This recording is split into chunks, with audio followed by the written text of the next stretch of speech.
एक वेश्या और एक साधु का मकान था, सामने आमने सामने ही था। साधु इतनी भक्ति करता था भगवान की, इतनी साधना करता था, इतनी मालाएं फेरता था, और सामने एक वेश्या का भी मकान था।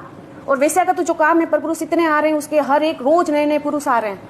वेश्या मन में सोच रही है कि ये साधु कितना पुण्यशाली जीव है, कितना पुण्यशाली जीव है, और मेरे कर्म कैसे हैं, मेरे को ये धंधा करना पड़ रहा है। लेकिन उसको देखो, रोज वो मालाएं फेर रहा है, रोज वो भगवान का नाम ले रहा है, वो रोज वो साधना कर रहा है, और मैं देखो कितनी अभागन हूँ।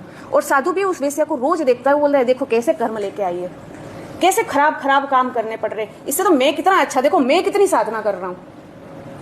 और वो देखो कर्म बांध के वो तो नरक में ही जाएगी, उसको तो नरक में भी स्थान नहीं मिलेगा।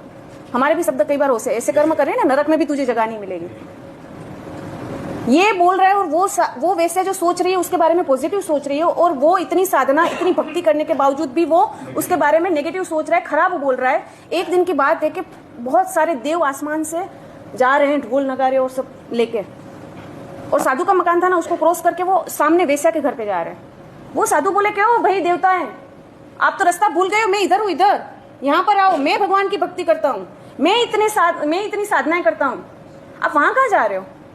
तो बोले कि वो वेश्या को तो केवल ज्ञान प्रकट हो गया है।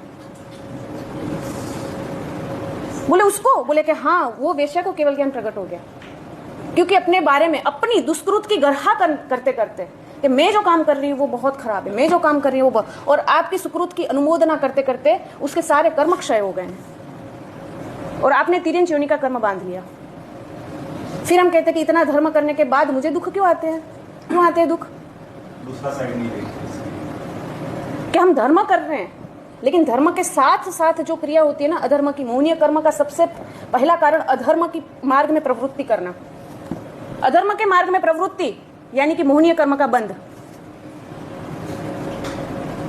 कुत्ता जो होता है ना, पशु जो होता है ना, पशु क्या होता है, जहां देखो वहां पे मुंह डालता है खाने के लिए। मनुष्य भी क्या करता है, जहां देखो वहां पे अपना उसमें डाल देगा सर, जो आएगा वो मुंह में। तो पशु और मनुष्य में फर्क क्या रहा,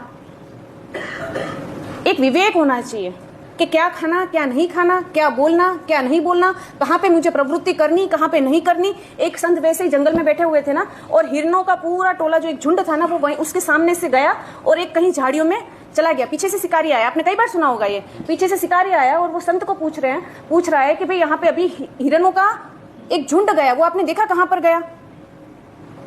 तो वो संत थोड़ी देर मौन रहे, नहीं बोले, लेकिन फिर सोचा, वो बार बार पूछ रहा है कि अगर मैं बता दूंगा उसको कि यहाँ पर गया है तो वो उसके पीछे जाएगा, हिरणों को मार देगा। उसने संत ने गलत मार्ग बताया कि वहां पर गया है।